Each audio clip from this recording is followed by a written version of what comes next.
আজকে আপনাদের মাঝে সন্দ্বীপের এমন একটা পার্ক নিয়ে কথা বলবো যেটা সন্দ্বীপের সৌন্দর্যকে আরো বেড়ে তুলেছে।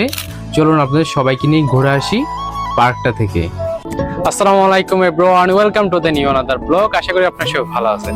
আজকে সন্দ্বীপের মধ্যে খুব সুন্দর একটা জায়গা সম্বন্ধে কথা বলবো, যেটা হচ্ছে বেবিভিউ গার্ডেন। বেবিভিউ গার্ডেন হচ্ছে সন্দ্বীপের একটি নতুন পর্যটন কেন্দ্র এবং বিনোদনমূলক স্থান।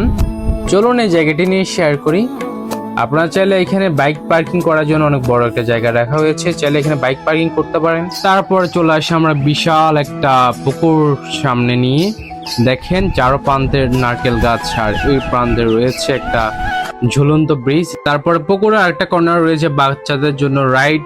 দেখেন অনেকগুলো রাইডের ব্যবস্থা করা হয়েছে। তারপর আমি গুটি গুটি পা পায়ে হেঁটে চলছি ওই দিকে রাইডগুলোর দিকে। চলুন আপনাদেরকে একটু দেখাই। এত পরিমাণ রোদ ছিল, আমি গেমে একাকার অবস্থা হয়ে গেছি।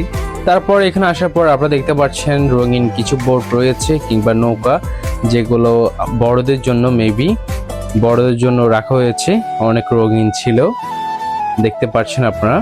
এর পাশে দেখতে পাচ্ছেন আরেকটি রাইড, কতটা রঙিন করে তৈরি করা হয়েছে আপনারা দেখতে পাচ্ছেন। এটাও বাচ্চাদের জন্য। তো এগুলো এখনো একটাই অন করে নাই, আর রিসেন্টলি এগুলো সব উদ্বোধন করতে পারে, এখনো কাজ চলছে। তারপর চলে আসি আমরা ঝুলন্ত ব্রিজের কাছে। এটা ঝুলন্ত ব্রিজ